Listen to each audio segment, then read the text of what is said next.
সমস্যাগুলো আমরা সবাই জানি, সমাধান কিভাবে করা।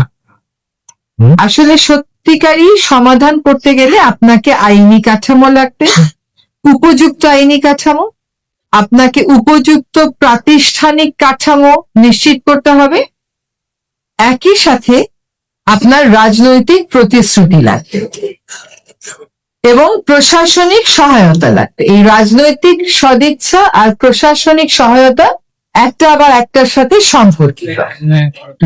আমি বহুল আলোচিত সাদা পাথরের ঘটনাটাতে চলে যাই।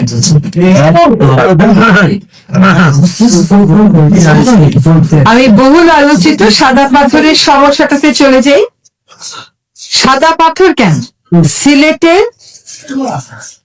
6টি এরকম পাথর মহল থেকে নির্বিচারে পাথর উত্তোলন কিন্তু চলছে।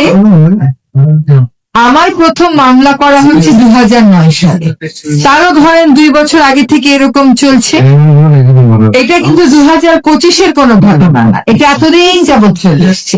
কিছু কিছু পত্রিকা লিখেছে, বেশিরভাগ পত্রিকা, বেশিরভাগ গণমাধ্যম এটাকে খুব গুরুত্ব সহকারে প্রকাশ করে, এটাই বাস্তবতা। এমনকি স্থানীয় পর্যায়ের অনেক পত্রিকায় যথেষ্ট গুরুত্ব সহকারে এটা প্রকাশ করে নাই বা করতে পারে না, করতে দেওয়া হয় নাই, এটাই বাস্তবতা। এখন মামলা মোকদ্দমা করে বহু ঘাট পার হয়ে যখন আমরা এটা বন্ধ করতে পারলাম, ধরেন 2020 সালে দুটো জায়গায় বন্ধ করতে পেরেছিলাম একদম পরিপূর্ণভাবে। একটা হচ্ছে পিআইন ডাউকি, যেটাকে আমরা জাফলং বলি, এবং বাকি 6টাতেও সরকার যেহেতু বলেছিল পাথর উত্তোলন করা হবে না, সেজন্য বন্ধ ছিল। এবং সরকারকে এই কথাটা বলাতে, রাজনৈতিক এই সদিচ্ছাটা আনতে, মামলা মোকদ্দমা থেকে নিয়ে শুরু করে অ্যাডভোকেসি পর্যন্ত সবই করা হয়েছিল, যার সকল দালালি কাগজ সংরক্ষিত আছে। এক পর্যায়ে সরকার বলল যে এটা বন্ধ থাকবে। তারপরে এটা খুলে দেওয়ার জন্য তো কাউন্টার অ্যাডভোকেসি চলতেই থাকে, কিন্তু সেই কাউন্টার অ্যাডভোকেসিও ব্যর্থ করা হলো। তারপরে আসলো 5ই আগস্ট। এখন 5ই আগস্টের কাছে বন্দুক রেখে বলা হচ্ছে 5ই আগস্টের পর থেকে সবকিছু হচ্ছে।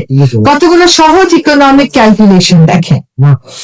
কোন কোন পত্রিকায় বলা হচ্ছে 232 কোটি টাকার পাথর, কোন পত্রিকায় বলা হচ্ছে 300 কোটি টাকার পাথর।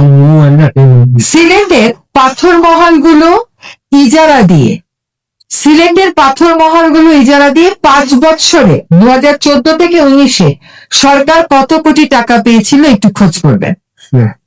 5 বছরে সরকার 40 কোটি মতন টাকা পেয়েছিল। আর প্রশাসন থেকে বলা হচ্ছে 3 বছরের মধ্যেই, 3 দিনের মধ্যে, 5 থেকে 8ই আগস্টের মধ্যে নাকি সকল পাথর লুটপাট হয়ে গেছে।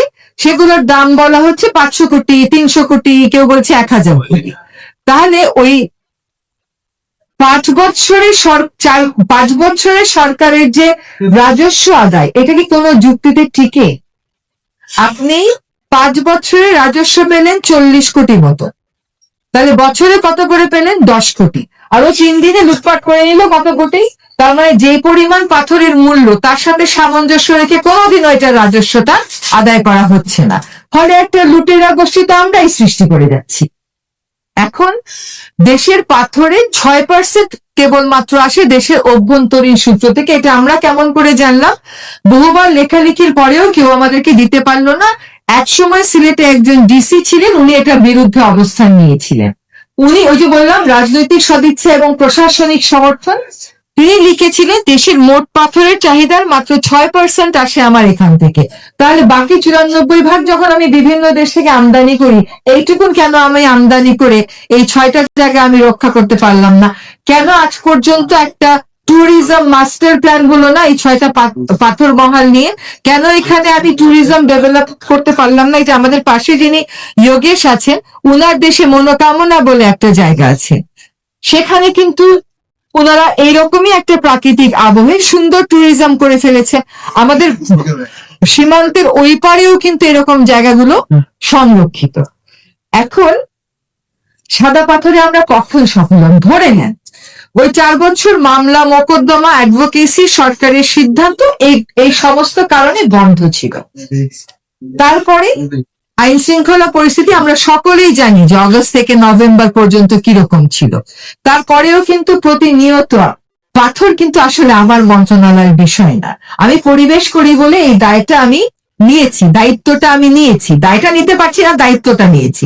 আমি কিন্তু সংশ্লিষ্ট মন্ত্রণালয়ে নিজে গেছি এবং মন্ত্রণালয়ের যিনি উপদেষ্টা উনি তাৎক্ষণিকভাবে সমর্থন দিয়ে বলেছেন যে এগুলো সবগুলো থেকে ইজারা দেয়া যাবে, এরকম লিস্ট থেকে এগুলোকে সরিয়ে দিতে হবে, এগুলো আমাদের সংরক্ষণ করতে হবে। কারণ প্রত্যেকেরই তো, আমার প্রজন্ম তার আগের প্রজন্মের প্রত্যেকেরই জাফলং এর সাথে একটা স্মৃতি আছে। তো চোখের সামনে এভাবে করে ধ্বংস হয়ে যাবে কয়েকটা পাথর ব্যবসায়ীর সাথে, তো আমরা কোনোভাবেই মানবো না। তো পাথর ব্যবসায়ীরা যাতা মন্তব্য শুরু করলো সামাজিক যোগাযোগ মাধ্যমে, সেটা কোনো বিষয় না।